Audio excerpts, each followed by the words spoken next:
Kot kupci z nakupom radi nagrajujemo izdelke, ki so zmogljivi, ki imajo mnogo funkcionalnosti, ki so glede na svoje lastnosti ugodni po ceni.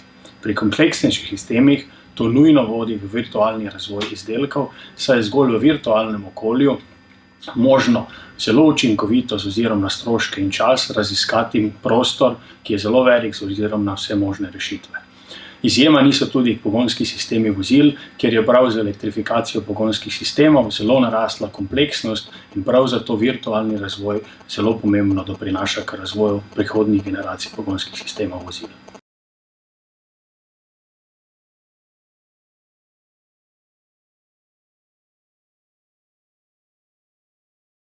Vsekakor bomo v prihodnosti priča zelo velike elektrifikaciji pogonskih sistemov. Nekako vidimo že zdaj, vozila na električni pogon so že zelo razširjena. Prav tako imamo na trgu prva vozila, ki uporabljajo gorivne celice. Vsekakor pa razvoj ne bo zelo hiter. Torej pri tem je treba vseeno imeti v mislih, da za prevoz na dolge proge, torej ladijski medcelinski prevoz, letalski medcelinski prevoz in kamionski prevoz čez recimo celine ali iz velike države, dejansko za te načine prevoza ni trenutno dobrih alternativ ogljikovodičnim gorivom. Tako da bomo v srednjeročni prihodnosti dejansko pričali zelo veliki kompleksnosti in sobivanju različnih tehnologij, ki pa seveda prav povečujejo kompleksnost, saj je treba z ozirom na ciljno aplikacijo, z ozirom na namen uporabe in tudi na tržišče dejansko pravilno zasnovati pogone. Pri tem so pa pomembni tudi ustrezni trgi, saj ni pomembno samo tehnologija vozila, ampak je pomembna tudi infrastruktura, ki je na voljo, in prav zato prihodnost pogonskih sistemov vozil ne bodo krojile samo tehniške rešitve, ampak tudi družbeno-politični in ekonomski vidiki.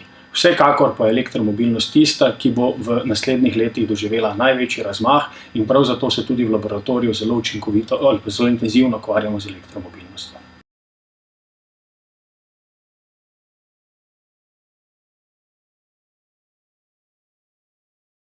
Vsekakor smo zelo močno vpeti v mednarodni prostor, torej kljub temu poskušamo doma narediti določene doprinose, ampak bistveno je, da dejansko znamo svoje delo zelo dobro umestiti v mednarodne trende, saj jim to daje po eni strani aktualnost, po drugi strani pa tudi nekako nas prisili za to, da smo na zelo visoki stopnji ozaveščenosti in da smo zelo dobro nekako znanstveno-raziskovalno vpeti v te tokove.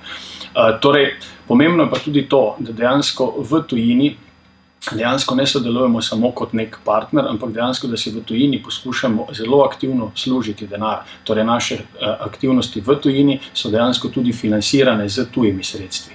Pri tem smo zelo aktivni na področju mednarodnih projektov v okviru Evropske skupnosti, zelo močno smo aktivni tudi na področju javnih projektov določenih držav članic Evropske unije.